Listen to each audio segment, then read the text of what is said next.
Hey, what's going on, everybody? Welcome. It's another week. It's week 6 here of the Footballguys DFS Powergrid, all presented by RotoGrinders.com.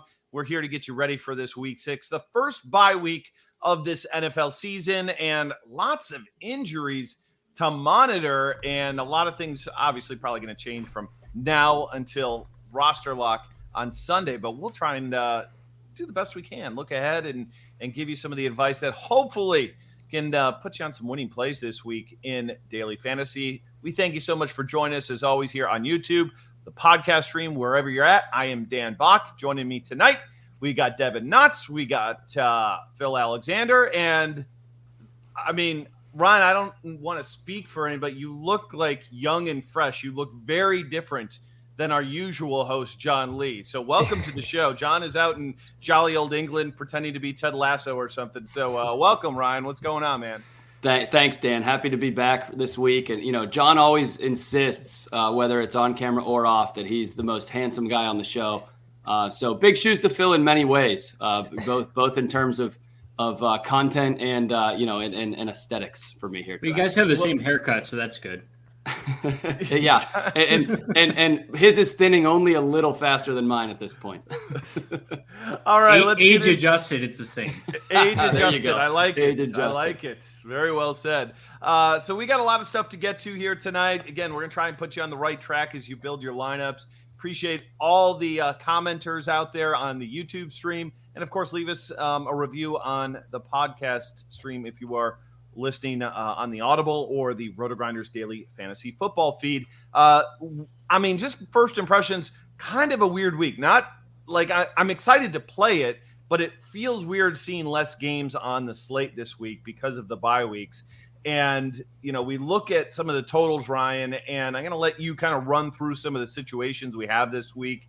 You know, not a ton of high-scoring games, but not really a ton of low-scoring games either. But give the people the rundown what we're looking at in terms of Vegas this week. Yeah, you know, I feel a little ill-prepared because right before the show, you know, you guys reminded me that the Jags-Dolphins shootout isn't on the slate. So I got to take all those guys off the list and get readjusted here tonight. No, I'm just kidding. But you make a good point about the slate. It is unique. It is interesting. We do have a few games that have a total over 50, which is, you know, obviously where we want to start and look. So, the first of which, the highest of which, is the Chiefs at the football team. The Chiefs, we know why their totals are high because of their offense, but lately that defense, it gives us yet another reason as to why these totals are astronomical. And this total for this game is north of 55, which I don't think we would have seen last year, especially with the Washington defense really taking a big step back this year. So they've been getting beat deep left and right every single game of the year so far. So very interesting to hear what Chiefs we're going to jump on at every position here in the show. And then, you know, going down from there, but not too far, is the Chargers at Ravens. Both teams coming off of shootouts last week against different opponents. Lamar Jackson putting up half 100 on Monday night in terms of fantasy points, which was just wild for those who stayed up and watched that game. And of course, Justin Herbert opposite him. So that game looks to have a lot of goodness as well. So we got to pick our spots there and who we're going to target. After that, a little bit of a surprise, at least to me, maybe not to you guys, but the Cowboys and Patriots have a 50-point total. Cowboys favored by 3.5, so obviously they have the higher team total in that one. And then Cardinals at Devin's Browns. -3 are the Browns in that one with a 49.5-point total. But we could maybe have a bit of a Windy City Light or Windy City South type of situation there that we'll maybe talk about here. Again, Sunday weather projections on Thursday night, always fun to do. We're really talking weather right now. But I've heard multiple things about it. I've read multiple things about it. So there are people talking about it. So I'm sure that people watching might maybe want us to talk about it. Maybe not, though. So anyways. Let me give advice on that, okay? Yeah. And this is my advice. Please. On Sunday morning for injuries, the Footballguys, Dr. Gene Bramall, that's the guy you need to listen to. For weather, it's RotoGrinders. Kevin Roth is the guy you need to listen to. So go ahead on over to RotoGrinders and we'll have the updated forecast for you because there is a lot of people talking about that game and wind. And I agree with you. Thursday, too early to speculate on it, but Sunday morning, will have a good idea, and nobody's better than my boy Roth. So yeah, and so we won't speculate on it. I bring it up only to say check on Sunday. Again, everybody that's playing should be thinking about that and thinking about adjustments to make all the way up until the 1 o'clock games. So, don't take what we say as gospel if you wake up on Sunday and you see that Cleveland weather is 45-mile-an-hour wind. Now, listen to what we say about the game. Don't listen to anything Ryan says about weather. Any outlook. All right, let's keep it moving here. And about weather or anything else, Devin? Anything. I do need to give a shout out to Phil, who won the 4-man last week. Okay, came from 2 weeks in a row. 2 weeks in a row. The guy who doesn't play cash games, and he's won our cash game. I felt like I had a good shot, and I even swapped off of Daniel Jones, and then Jones got hurt. I was like, yes, I'm gonna win this one. And then David Carr was terrible, and then Phil came from behind and won. So congrats, Phil, on the 4-man. Devin, we'll get our W's here eventually. I'm just here to donate money. It's okay. All right, let's get into QBs this week. And Devin, we're going to hand this off to you where, last couple of weeks we've kind of had some new rookies, some injury situations to monitor.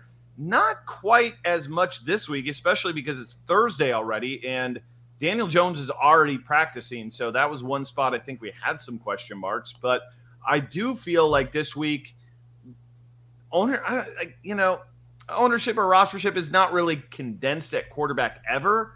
But this week, there's only a handful of guys I'm super comfortable playing. So kind of interested to hear on what your thoughts are on the quarterback position. Yeah, it's interesting, right? Because none of these low-end options are overly intriguing. So normally the last several weeks we've been talking about guys like Daniel Jones. We talked about Trey Lance. We talked about whoever. But this week it's pretty much, Patrick Mahomes, Lamar Jackson, and Justin Herbert. There might be one or two other guys that you want to throw in there, but for me, those are the three names that I'm starting with. I'm playing Patrick Mahomes against this Washington secondary. I think that it's the safest play. We'll talk about running backs here in a little bit, but I think you can – he's expensive, don't get me wrong, but I think you can afford him. Lamar Jackson scares the living whatever out of me because at 7,400 he had 50 or 60 points last week, and – if he does that again, I'm probably in trouble with so in a GPP setting, I might look at Jackson, although I think he's probably going to be one of the highest players, if not the highest rostered player this week. So I'm starting with Mahomes. I'm going to stack Mahomes. We'll talk about who we stack him with later on the show. But for cash games, that's where I'm starting with. Ryan, Phil, talk me off of it. Go ahead, Phil. I was just going to say that I think what most people are going to do, and I think what I would look to do when I look at the prices on Mahomes and Jackson, Jackson's Monday night performance isn't priced in because DraftKings salaries were released prior to the Monday night game. I think they have similar upside. I think those games probably have a similar shot at shooting out. I think I would go with Jackson and cash and take the savings. And, there's some other options that we could get into. But, Ryan, what did you think about Jackson versus Mahomes? Yeah, I was on the same wavelength. And Devin made the point of lower end options not being attractive this week. And I agree in general. And also kind of further exacerbating that is there aren't, and we'll get to the other positions, but there's not a $9,000 Derrick Henry this week. We'll talk about Christian McCaffrey at 8,800, but there's not there aren't the two kind of jam it in running backs that you usually want to kind of start with in cash. And tight end, you always, almost always want to kind of go with the low end and just sit there and hope. So to me, quarterback going high end this week, there's multiple reasons why it's attractive.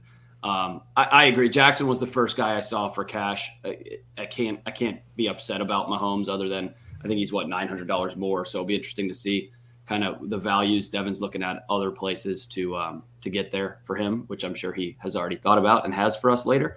But I think that's the general kind of template this week is go high end at quarterback, maybe middling at running back, and then high end at receiver. is where I was looking, not to spoil the rest of the show. Well, I mean, I think you guys are right. And, the lower tier quarterback that people are talking about is Taylor Heineke. He gets that Chiefs defense, which has been absolutely abysmal this season. And the one thing that's kind of nice about him is he can run a little bit. But when we talk cash games, we talk safety, avoiding risks. And in a week where there are some running backs that are down, there's some lower priced wide receivers that I think we can play. I think Ryan nailed it. I don't think this is the week to get cute at quarterback and not play those high end guys. And, I think it's just a matter of preference. I'm kind of in Devin's court. I don't think you're wrong on going with Lamar Jackson, but Mahomes to me just feels like he's going to take the lid off of this defense at least 2 or 3 times and just could have a massive game. But the one thing you can say on Jackson on the flip side is that's probably going to be a way more competitive game than the Mahomes situation likely will. So, kind of risk on both sides. All right, let's get in some other, options for tournaments that we're looking at, Phil. We're going to throw it to you first. We got Stafford and Burrow in the middle tier, that 6,700, 6,300. Detroit's been a team you can pick on, obviously a little bit more at the running game, but Burrow at 6,300 coming off that game last week where, solid enough performance against Green Bay, much tougher team than he's facing this week. Any interest there? Yeah, I have no problem with that Stafford Burrow tier in tournaments. I'm sure that I'm going to be running out lineups with each of those games stacked.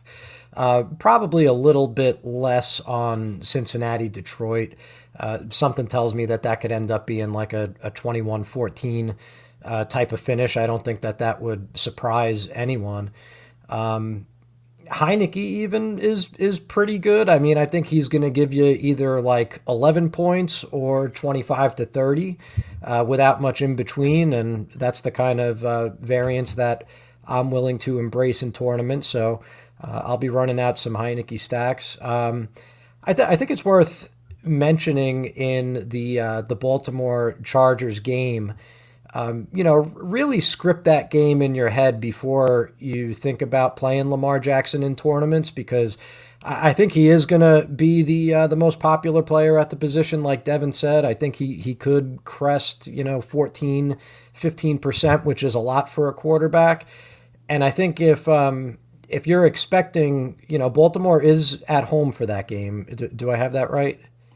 Yes. 1 o'clock. Yeah. So it's in Baltimore. They are favored. I think their game plan is going to be keep the ball out of Justin Herbert's hands as much as possible with the running game and the defense. At least that would be my plan if I were coaching the Ravens.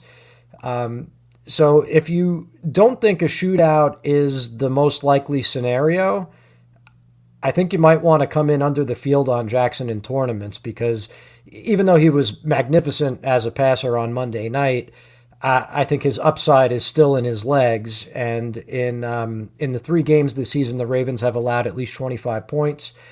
Jackson has run the ball 12, 16, and 14 times, and there's his ceiling, and he hasn't cracked double digits in the other games. So I think you want to just study that game, make sure that you're constructing your lineups in a way that reflect how you think the game is going to go if you're playing Jackson.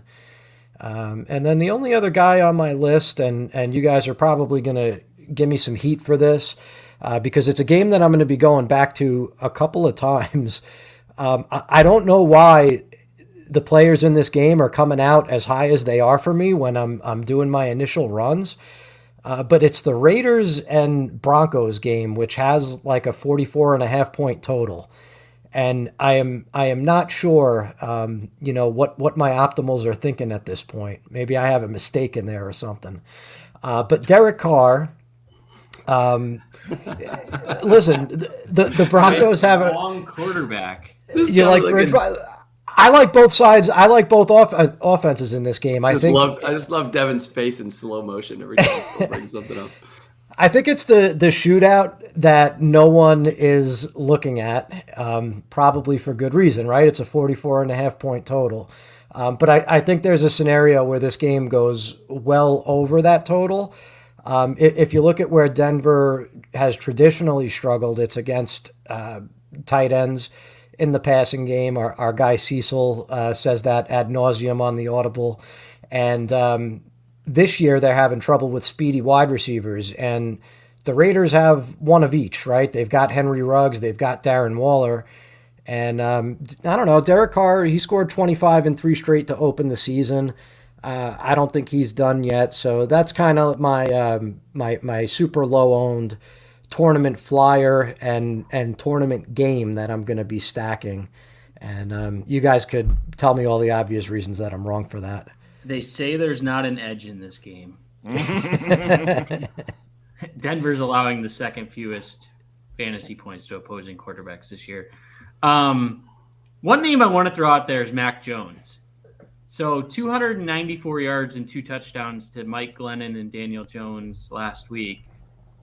If Dallas is able to score against this New England defense, Mac Jones could be in a position where he's forced to throw quite a bit this week. Damian Harris is banged up. So at 5,200, I believe he is on DraftKings. I think he's in a pretty good spot to potentially reach salary, especially if there's a scenario where Jackson, he doesn't have the ceiling, obviously, as Jackson and Mahomes, but if there's a scenario where neither one of them hit their peak potential, Jones could be someone who pops up on a value play, especially he allows you to spend elsewhere and could be a little contrarian. Yeah, no one mentioned Dak Prescott either, and New England gave up over 300 yards and 3 touchdowns to Davis Mills last week. So, again, I said earlier I'm surprised that total's 50, but it is for a reason. So, something to think about. Yeah, I'll throw one name out there. I hate to just throw a million names to the wall here, but I will say I actually think Carson Wentz is a better play than either Bridgewater or Derek Carr, who Phil mentioned. So I don't feel bad talking a little bit about him. They get Houston at home in that dome, favored by 10 points. He's got, easy guy to pair up there with Michael Pittman. Monster game for him last week, 75% completion percentage the last 2 weeks for Wentz. So he's starting to kind of get locked in a little bit. But he's getting healthier too. So good call. All right, let's move on to the running back position. Again, quick little recap here at quarterbacks. We're thinking definitely high end, looking Mahomes, looking Lamar Jackson for your cash games. And as you kind of heard us, we rattled off half a dozen names you can play in tournaments this week. Okay, running backs, Phil, we're leading it off with you. And there's just a ton of injury situations for us to monitor. I don't know if I'm going to go through them all, but I'll hit up the most important ones. Both the quarterbacks for the Bears look like they're out this week. So Khalil Herbert likely going to get the start, I think, for the Bears. He's 4.6K. We've got Darrell Williams likely getting the start with CEH getting banged up last week. He's 4.9K over there on DraftKings. Dalvin Cook looks like he's back. And then Saquon, he's the other big name that's pretty much going to miss. His ankle looked awful last week. He's doubtful. Devontae Booker, 5,400.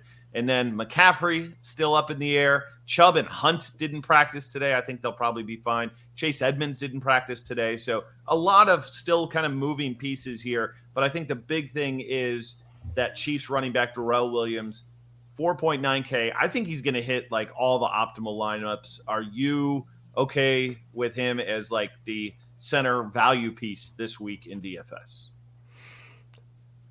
Not really. I don't see him projecting all that much better than some of the other guys that are in his price range. I just think, listen, he's got tremendous touchdown upside. We could say that about anyone that plays next to Patrick Mahomes. But we also saw the usage that Clyde Edwards-Helaire was getting. And, it wasn't all that great a role, was it? It was 14 to 16 touches, and he was really only getting there when he got in the end zone. And I think Williams could do the same, and 4,900 is a good price. I'm actually a little bit more intrigued by Khalil Herbert now that we know that both Montgomery and Damian Williams are going to scratch. I think He showed a little something last week. The one thing that I have to research a little bit more, and maybe one of you guys could tell me, I know that he was not at all involved as a pass catcher last week, but he did receive more carries than Damian Williams, so that shows that Chicago is definitely willing to rely on him on the ground. Anybody familiar with his college resume? And that's the problem. He only caught 10 passes at Virginia Tech his senior season. So, and he caught. So he played 5 years, 6, 8, 9, 1, 10. So not overly impressive on a pass catching basis, which is why I prefer Darrell Williams just a little bit more. Many targets last week. As many targets as you last week, Phil. He was not running routes last week. That is for certain. Listen, that profile could work against Green Bay, I think. They're not exactly a run defense to be feared, but by the same token, if Aaron Rodgers and Devontae Adams and Aaron Jones are going nuts, that's not going to be a great script for Herbert if he's not catching passes. So appreciate your input there. The first name I clicked on this week when I opened up DraftKings was Darrell Henderson. Listen, as long as he's able to start and finish the game, he's in there for 90% of the snaps. He's getting 2/3 of the rushing workload and nearly all the receiving work out of the Rams backfield. They've got a big team total. They're favored by 10 points. It's the script that you like. The Giants defense has allowed 3 separate running backs to clear 100 yards. I like that a lot for cash games. I'm going to be keeping an eye on his percent rostered in GPPs. I think if it climbs a little bit too high, he's been solid, but he hasn't shown that huge ceiling yet. So might have trouble. We got him at 25%, and we have Henderson at 22 right now, or not Henderson, Williams at 22. So those look like the chalk here early in the week. Yeah, Henderson's going to be super chalky. The price is too good. The usage is good. The situation's good. Henderson's the first guy in cash. That's why I stuck the thumb up. Go ahead, Phil. Yeah, and that's pretty much my take. I think if he's much higher than 25% in tournaments, the best play there is probably to fade him, only because he hasn't exhibited the ceiling that we need for tournaments, especially at a high roster percentage. So moving on to... Go ahead. And let me just one point I want to make. Sorry to interrupt, Phil. There's a lot of options to pivot to in that range, in that 6K range. You can go up a couple $100 to a Kareem Hunt, a Swift, a Mixon, even a Gibson. I know he's a little bit banged up, but they're kind of all in that range, or go down a little bit to a Josh Jacobs. So I think, pivoting off of Henderson is pretty easy to do in tournaments and not feeling like you're rostering a scrub. So that's the one benefit there. Yeah, totally agree. And even at a couple hundred more, you got Jonathan Taylor in that matchup that you mentioned against the Texans. That's pretty attractive, even though he's sharing more work in that backfield than I would have imagined. But my tournament guys, I mean, this seems to be the case for me every week, but Ezekiel Elliott has trouble clearing 10% rostered just about every week. Because people like playing the Dallas passing game, even though they're not quite as popular this week. Maybe they fear a road game in Foxborough. But this is like a different Cowboys team than we're accustomed to, and this is a different Patriots team than we're accustomed to. I think Ezekiel Elliott could run on anyone. I wouldn't rule out 100 yards and more than one touchdown out of hand, especially with the Cowboys' big total that Ryan mentioned when we opened up. So I think he's a leverage play in that 7K range, kind of close to Austin Eckler, who I expect to be pretty chalky. And I've got to give you my reach while I'm here. Why not name every name on the board? I mean, why not? Who's your reach? Let's hear the reach. Let's get to the reach. We've only done 4. You got to fill 2 running backs or 3. All right. So my reach is Latavius Murray against the Chargers as a leverage play on the popularity of Lamar Jackson and Mark Andrews. I think that's probably a chalk stack in tournaments. And if it happens the way that I talked about it before, where Baltimore's plan actually works and they could run the ball on a suspect run defense. The Chargers can't stop the run. They've got a good defense overall, but they have trouble containing running backs. If it's a neutral script and Baltimore is able to do what they want to do, he's going to share less in that backfield than he did last week when it was like a hair on fire game script for the Ravens. So I think if he's getting 60% of that backfield, maybe 18 touches, accidentally falls into the end zone a couple times because Lamar trips at the one, there is definitely a greater than 2% chance, because that's where I have him pegged for ownership. I think there's a greater than 2% chance he ruins things for the rest of the Ravens that everybody else is playing. All right, Devin. I'm gonna let you kind of comment. I'm exhausted. I know. I am a little bit exhausted after hearing that. Just to summarize that, if the weather is between 66 degrees and 68 degrees, it's a full moon, and there's no clouds in the sky, then play Latavius Murray. You need everything to go right. It's a GPP play. Come on, let it go. All right. I still think it's thin at that price. He's so All right. What are we doing? What are you doing with Christian McCaffrey? I think we need not playing him. He didn't play. He practiced on Thursday. I don't think he's going to play this week. He missed it. Okay, fair enough. Go ahead. If he does play, I think he's fine. History tells us that when McCaffrey's in the lineup, he's getting the full workload. So cash games for me. So I think there's 4 names that I have on my list.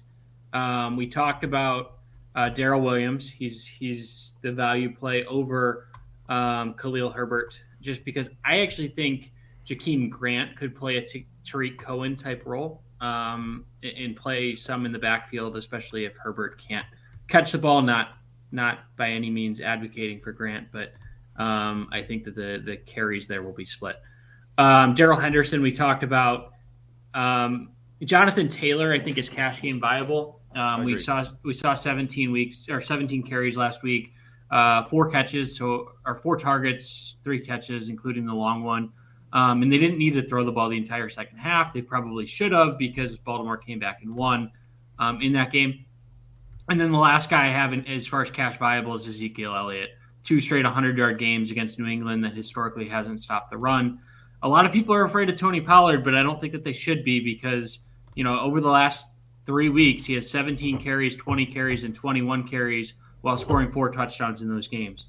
GPP, I'm fading Austin Eckler. He has 5 touchdowns in the last 2 games. That's not sustainable. He hadn't had a multi-touchdown game in 20 straight games heading into the last 2 games, and he's done it in back-to-back weeks. I don't think he's going to do it a third. 7,900, I think he's overpriced.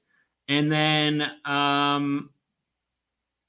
Nick Chubb is a GPP play, so the way to beat Arizona is on the ground, much like it is against the Chargers, like we saw last week. And Baker Mayfield sucks, so I have to play somebody in that game. Did okay last week. All right, Ryan, you're up. No, I've got no other running backs, and I know Phil took us home on running backs, so I think. Sorry. No, it was good. It was all good. I just have nothing else to add, or else I'd be talking for no reason. Yeah, I concur on pretty much what we heard there. Yeah. I think Taylor is the one that's interesting with that. Anytime you're a home favorite by like 10 points, like that's historically that is shown, like that's a situation where normally the running back, especially one like him, can certainly take advantage of it. So really think he's a solid play this week. All right, if you're listening again on the podcast feed, thank you. Leave us a review. If you're watching on YouTube, leave us a comment and make it a nice one, because I've got the thinnest skin out there. Even the YouTube commenters came after me on Twitter this past week. That's what's happening in this world. They can't even leave it to YouTube. They got to come over to Twitter to get on me. But seriously, we appreciate you guys watching us, and we love doing this show for you. And if you're not a premium subscriber over at Footballguys or RotoGrinders, no reason not to get in on it. Great value on both these sites. Obviously, all the experience that Footballguys has. And of course, RotoGrinders, this next week, it's NBA season. So you're going to have all those winnings from NFL. Rather than sitting on them, why don't you play some NBA next week? It's a lot of fun. So we got one of the best optimizers, I think, in the business that can help you as you try to grind some different sports out there. All right, getting into the wide receiver spot And we're going to lead this one off with Ryan. And again, some DNPs, some big ones here practicing with Tyreek Hill on Thursday, Mike Williams on Thursday, Justin Jefferson on Thursday, DeAndre Hopkins with an illness, and we've got a COVID outbreak in Arizona. I don't know if he's involved in that or not.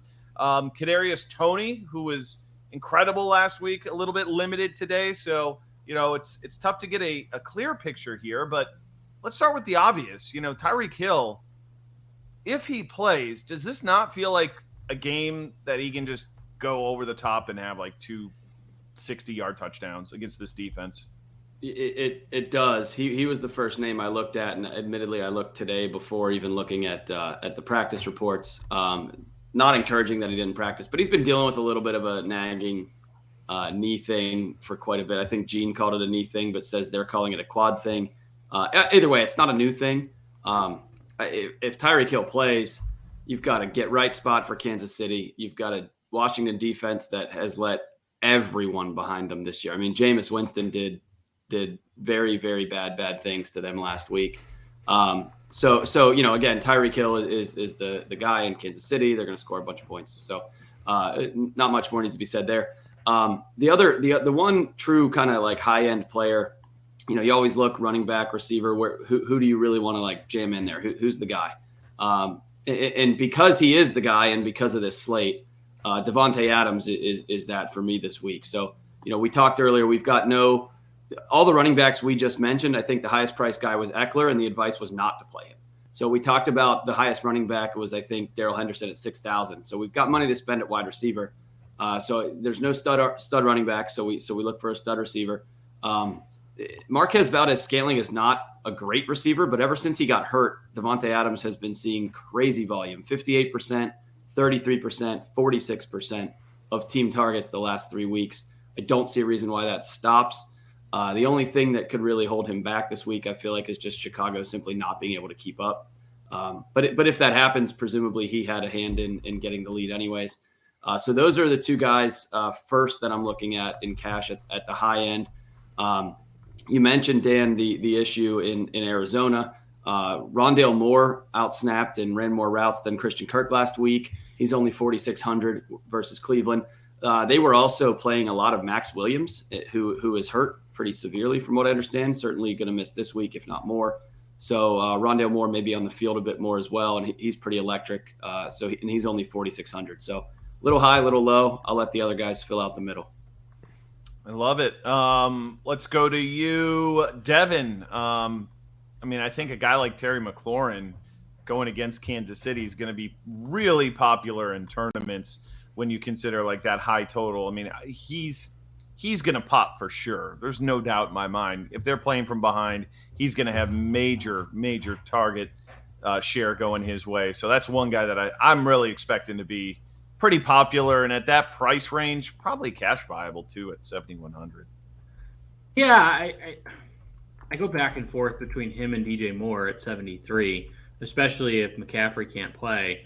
McLaurin should be in a good spot, but he's been more inconsistent this year than he has been in past years. So that makes me a little nervous, but the matchups that Washington has had, facing the Saints and the Bills in 2 of the last 3 weeks, probably has something to play with that. McLaurin has tons of upside, as seen in multiple games with 10-plus targets.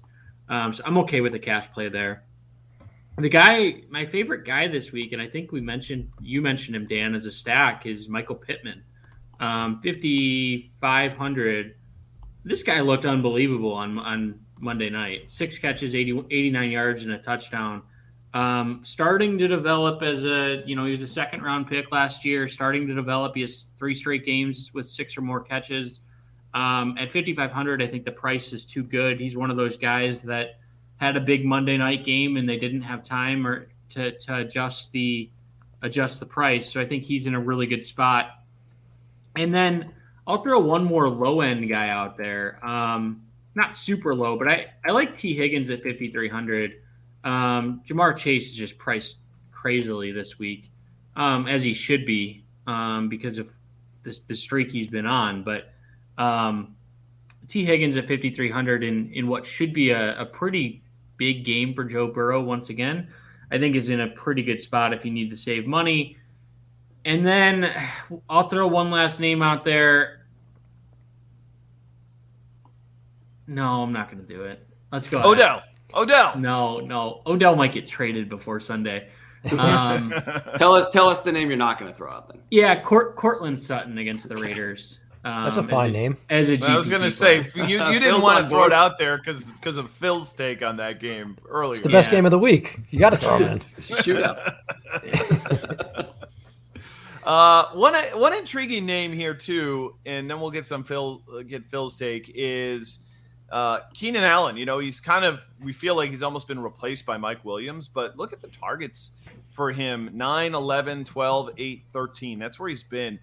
Only one touchdown. I think some of those touchdown looks are eventually going to end up going his way. When you're getting that much volume, I think you're probably going to hit some touchdown variance in your favor at some point in time. So at 6,400 in that game against Baltimore, which could have some offensive fireworks, he's intriguing to me. Okay, Phil, give us a few names who we haven't talked about yet at wide receiver. Sure. Definitely on board with the McLaurin play. That is first and foremost. I do like DJ Moore as a price pivot in tournaments. I think we'll probably end up getting like a 5% break on his roster percentage because he put up that dud last week. But the Minnesota defense against the pass is still one that we want to challenge. And, they've shut down the passing games of the Lions and the Browns in the last 2 weeks. So let's not get carried away with the fact that they've stiffened up recently. I think that Moore could get back to the types of games that he was having. Then in tournaments, you guys mentioned Jamar Chase and you mentioned T. Higgins, and that makes me want to mention Tyler Boyd, who I think is every bit as viable as those guys, only he's not going to get the crowd looking in his direction. And I don't mind, doubling the field if he comes in somewhere from, 7% rostered or somewhere in that neighborhood at the expense of the other guys. He's the steady Eddie, the guy that is going to get the targets. And he has multi-touchdown upside, same as the others do. The DeAndre Hopkins situation is really interesting to me because I was planning on making a pretty big play on him in tournaments. Those of you who recall my excellent Justin Herbert, Mike Williams stack that I gave you last week, I was one of the few in the industry out there who did it, and it led to some decent finishes. The reason that I was on Mike Williams, despite his high salary, was that the Browns are just getting squashed by alpha wide receivers on the other side. It's been Williams last week. It was Justin Jefferson. It was Brandon Cooks. It was Tyreek Hill in week 1. Hopkins, he's been injured, and I think that's really been more the problem than anything. Yes, they spread it around. Yes, he's still a little bit too expensive. But I saw him command 9 targets last week. I saw a 30-yard reception. I saw the ball that he caught in the end zone, which was a beauty. He looked like DeAndre Hopkins to me last week. So if he doesn't have COVID, I really like Hopkins against the Browns for tournaments. Hey, Ryan, I got to ask you about Kadarius Toney. I mean, last week he put up a tournament-winning performance, and Kenny Golladay not going to play. He's banged up. Looks like Sterling Shepard may be back, but this is a home game for them against the Rams. Not the best matchup on the board. The team totals like right around 20, so there's a lot not to like. But 13 for 89 last week, and 13 targets, 189 yards. 189. 189. Sorry. And then the week before, 9 targets for 78. Yeah. So can we play him, though, at this $5,600 price? I mean, my first intuition is no, but then when you consider Galladay's out and Shepard, who knows how effective he's going to be first back, like, who else do they have, especially when you take Saquon out of the mix, who is, getting some targets? Yeah, I think Shepard and Slayton are trending towards coming back, though, right? So yes, that said, we were attracted to Tony 2 weeks ago and last week because he was going to get some play in the slot, which was where, if you'd recall, I mean, in ancient history, weeks 1 through 3, Sterling Shepard was doing a lot of work out of the slot too. So that's what drew us to Tony. But last week he was forced to play outside too after Galladay went out mid-game, and he did amazing from there. So he has shown that he can play all positions. And what do coaches like more than versatile players, especially ones who run like 4.340s or whatever he runs in that neighborhood. So I think he's playable. I think he's more of a Phil special than a Devin special in terms of profile for a player you want. He's going to fight for your money. The safety first guy in me would rather just play Michael Pittman for $100 less, because I know I'm getting maybe 10 targets and, like Devin said, 6 catches in a high team total game. Phil, though, Tyler Boyd, I like the call, just the game environment and whatnot, but multi-touchdown upside, I don't know. Boyd's like a slot guy, isn't he? So I might play Tony instead of Boyd, or maybe split the difference there in a similar price range. I think he's still viable, Dan, to give you a very long answer to your short question. But I'd rather play somebody safer if I'm playing a cash game 50-50 kind of thing. Okay, 2 crappers for you if you're mass multi-entering. Again, if Tyreek Hill wouldn't play, Mecole Hardman, 4,200 with that speed, I think we can consider him. It only takes 1 to get there. He's done it previously, so he's interesting.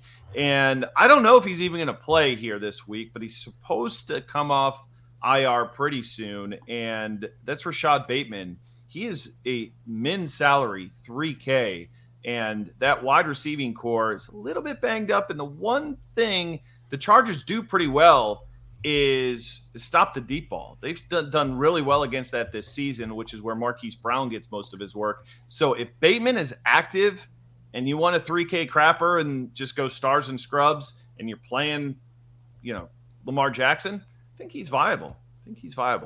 Can I just say one thing real quick? Yeah. This is to the audience. For the love of God, please stop playing Josh Gordon. Yeah. Just people stop. played him? Oh, yeah. People played him in Showdown a surprising amount. He was very highly – even if Tyreek Hill is out, do not play him. I do like the Hardman call. I wouldn't be surprised to see Hardman get 4 or 5, maybe even half a dozen carries in the game as well, just given the running back situation. And if Hill's out, then yeah, absolutely. All right, let's move on to tight end position. And a quick recap, though, of the wide receivers from a cash game standpoint. You can't go wrong with Devontae Adams or Tyreek Hill at the top, assuming he is available to play this week. I think Terry McLaurin is definitely on our list, and Michael Pittman Jr. looking awfully attractive at that $5,500 price point in terms of guys that we can play in our cash games. So, with GPPs, pretty much anything can go on that side of things. So let's move on to tight ends, and let's go to Ryan here once again for back-to-back tight ends. And this week,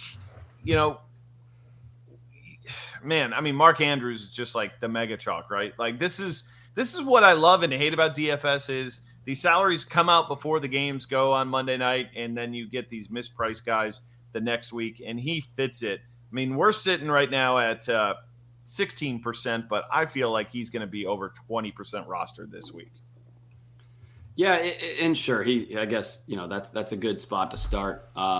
Somebody that, because I talked earlier about playing Lamar Jackson and playing Devontae Adams and maybe even playing Tyreek Hill, so I can't play the highest priced guy or even mid-priced guys everywhere. So my tight end, slight punt is actually Ricky Seals-Jones on the other end of that Kansas City-Washington game. He stepped into Logan Thomas's role. He played, I think, literally or almost literally every snap last week. Yep. He had multiple end zone targets. They didn't go his way, but if he catches one of those, he's 10% higher priced. Maybe 2 of those, he's even more higher priced this week. And we know the guy's, super athletic. Devin, the biggest college football fan here, remembers he played wide receiver. But he's on the field every snap. He's in a shootout.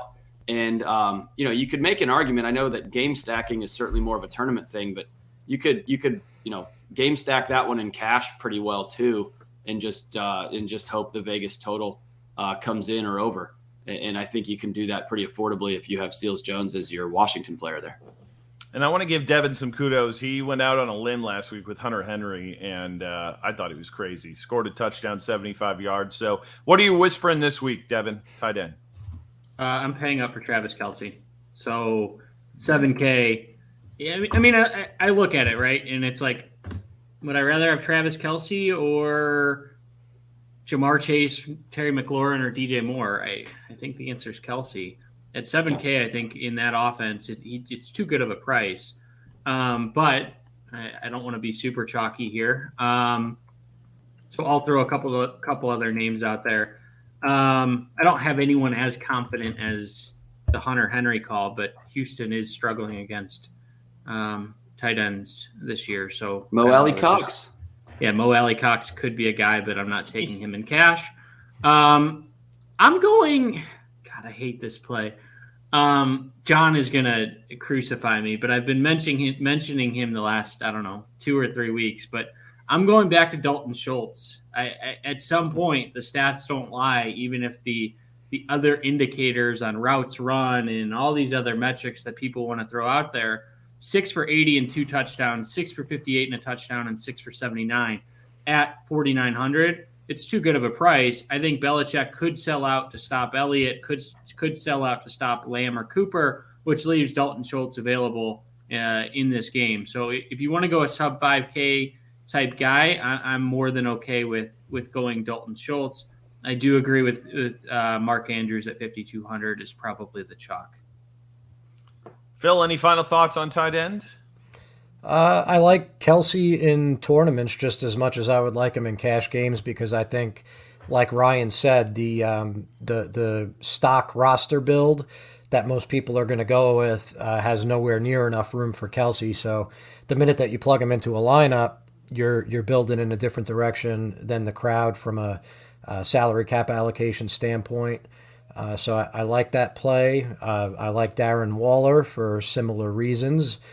Plus, he's in this week's marquee game, so we can't forget about that. The other guy that I'm looking at is actually on the other side of the Ravens and Chargers game, and that's Jared Cook at 3,200. I think he's priced pretty well. Donald Parham has been kind of showing him up in the red zone lately, but that guy doesn't run routes and get snaps necessarily. He's a red zone weapon, and that's all he is, whereas, Cook is the one that's out there on most downs. The Ravens have had a tough tight end schedule, but they have allowed the second most fantasy points to opposing tight ends, and some of that was against Noah Fant and Mo Alley Cox, who we mentioned. So I think that's a good play. And then Noah Fant at 4,800. Keep going back to that Denver and Raiders game. Game's going to be 3-0. Just play all the dudes in that one, guys. Play all the dudes. That's I'm a little bit scared about where I landed, like I said. But listen, Noah Fant is like 2 weeks removed from a 10-target game, and he's got a salary that's close enough to Mark Andrews that nobody's going to want to play him. I think that he's a big play threat. And he warrants consideration in tournaments. I don't hate it. I don't love it. Don't hate it. I'm glad you brought up Kelce because, it doesn't take a genius to want to play him, but just look at this. I love looking at historical salaries and then where they're landing now. The first 4 weeks, he was 83, 85, 82, 81. And now he's down to 7K. The last 2 weeks haven't really broken his way. Last week was a bad week, and he had 17 fantasy points. And we always say it with, the tight end position. If you have the one – because, again, you're only picking one. If you have that one guy that's so much better than everybody else, you're at a huge advantage in tournaments. And I think that's where, Kelce, we're only sitting at 10% rostered here, again, on this Thursday. Might go up, but it kind of makes sense to be that low, though, because if you're playing Mahomes and you're playing – Jackson, it's tough to be able to spend all the way up there at 7K, but I think this might be a week that it's the right thing to do.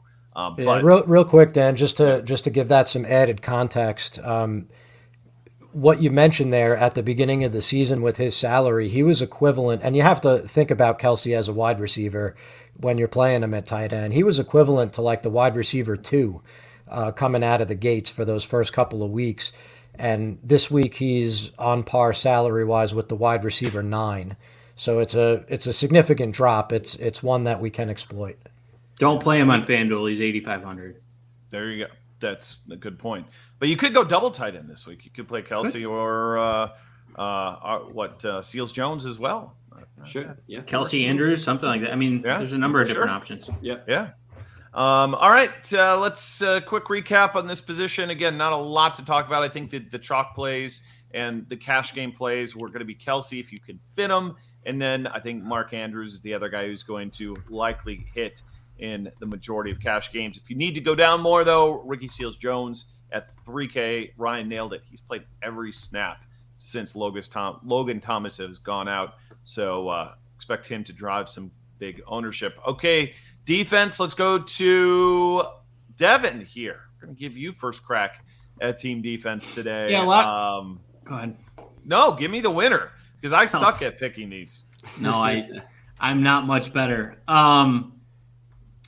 Look, I think that there's going to be some key injury news before we pick a defense, but keep an eye on what we say today compared to what we say, what we recommend on Sunday. With that said, take either the Broncos or the Raiders just because Phil's been pumping them up the entire game. So it's guaranteed to be about 3-0 in that game. 6-4. Yeah. So if I'm looking at defenses this week, I'm looking at there's not a lot of great options on the low end, which is unfortunate. However, I'm taking the Browns against Arizona. West Coast game coming across. They have a bunch of COVID issues. A West Coast team coming east. The other defense that I do like is the Kansas City Chiefs. Remember, they can give up points, but if they get sacks and they get turnovers, sub 3K, Taylor Heineke is going to be forced to throw for most of the game. So I'm looking at, almost every one of these sub 3K defenses you're not going to feel great about because there's not the defense that's facing some rookie quarterback or they're all facing pretty darn good quarterbacks. So I'm looking at those two. If you want to spend up, go with the Broncos. All right, Ryan, what you got? Yeah, defense is tough this week. The Rams are priced at the Giants like Mike Glennon is playing. And as you mentioned, I think, Dan, at the top, we're not sure he is. Also, 4,700. We can get very legitimate position players who have a chance at a 100-yard bonus for 4,700. So it's a tough click. Green Bay at Chicago is intriguing. It's 3,600, so you're going to have to pay for it. We mentioned Chicago in Khalil Herbert, potentially being the guy, but he doesn't catch passes. But Chicago doesn't like to throw passes. And so what are they going to do? Maybe a wide receiver we missed was Darnell Mooney. Who knows? He's actually cheaper than the Rams defense, I think. But you've got Justin Fields in a situation where he may finally need to open it up. I don't know what was going on with the Raiders last week. Perhaps a bit of a Gruden distraction, who could say. But the Bears didn't have to do anything in that game that they didn't want to do, and they are going to have to do stuff they don't want to do in this game. But I hate spending more than 3,500 on a defense. Speaking of 3,500, you got the Colts if you can fit them. I do like the call on the Chiefs that Devin made. I agree there. That's my favorite kind of sub 300. But you could even totally punt and just play the Lions against Cincinnati at 2,100 and just hope they fall on the quarterback a couple times. Just get one of those random wheel things, put all the team's name in and spin it, and that's where you're at this week. It's not a clear week on defense. Not that it ever is, but it's more muddy than usual. Do you have any conviction take here, Phil, on defense? I don't mind the Lions either if you need the salary. Chiefs are fine. Nobody mentioned the Colts against Davis Mills and the Texans. They're right there by Green Bay in terms of salary. I think if you could get up to them, I would do that plenty. That's about it. Okay, so no conviction. That was definitely no conviction. So the answer is zero conviction. Way more conviction in that Broncos Raiders game than you had on team defense. All right. This is where we kind of go around the horn, give a final thought before we wrap this show up. So Phil, I'm gonna give it to you. Like, what do we need to know this week? What's the one thing you want to stress that when people listen to this show that came from Phil that they can win some money doing? Well, I think we've covered it already. If the Raiders Broncos game shoots out, I will share my Venmo with you guys, and I will gladly accept donations. You won't even need it because you'll win all the money. But okay, that's fair enough. Ryan, what do you got? Yeah. So first, wanted to say that for the first time in the show's history, someone else mentioned a UCF player before me. So thanks, Phil, for the Latavius Murray call, even though I don't agree with it. But that in Denver or Denver, Vegas, and you're golden this week.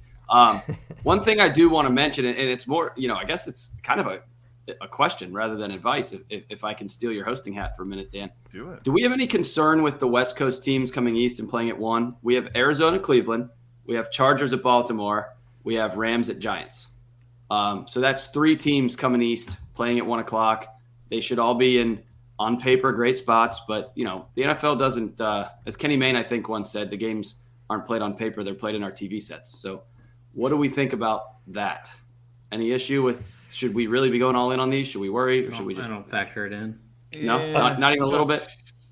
Of those 3, I'm least worried about the Rams, but I could see low-scoring outcomes just as easily as I could see high-scoring outcomes in those other 2 games. Yeah, it's just. Chargers are just so well coached. Like their Staley is just such a star. Like, every time he talks in front of a microphone, I'm just so impressed by this guy. So I'll be surprised if, travel isn't like it's like 1970s anymore where they're, on these horrible planes and whatnot. They're pampered pretty well. It's not like it's even like 2013 with all the technology of iPads and like the technology has gotten so ridiculous that, 2013, there was probably iPads and stuff around, yeah, right? But you got to go back to like 2001, where we had our Discmans, right? Isn't that where we had our CD players, Discmans? Am I just the old guy here? Nobody knows what I'm talking about. Yeah. Well, John's not here, so yeah. That's true. That's true. You are the old guy, but I think digital technology, has made it so much easier than it used to be. 2013 might not have been the best example, but the iPad was invented in 2011, so it wasn't that far off. So in that case, I'm not a huge GPP player like Phil or John, but mine would be because we spoke about Darrell Henderson so glowingly. We mentioned, I don't think, a word about Cooper Kupp and maybe just one word about Matthew Stafford. So maybe check those guys out. Okay, give us your final thoughts here, Devin. Amari Cooper's too cheap at $6K. I missed him going through it. I think he's at some point he's going to break out, whether it's this week or some other week. But as that price keeps falling, he's gonna have a bounce back week. So if you're playing multiple lineups, maybe worth throwing him in the mix. We've seen the upside that this guy has. Okay, bold call. Mecole 2 times. 2 times for the Chiefs. There you go. 4,200 GPP winner this week. That's going to do it for us. Thank you guys and gals for joining us as always here. And certainly give us a thumbs up. Hit that little bell so you get all the notifications on all the great videos that you'll find here at Football Guys. Also, check us out over at RotoGrinders.com. Lots of great tools for you, both from mostly a DFS perspective, but all the different sports you can think of. College football, for example. I love it. This past week, I don't know if Devin played daily fantasy college football, but it was pure insanity. It was fantasy sports on those. Think fantasy football on steroids. That's what it was. It's a lot of fun to check out. So if you haven't gotten into that, it is a good time. But for Phil and Ryan and Devin, I'm Dan. Good luck this week 6. We'll catch you again next week right here on the Power Grid. See you, everybody.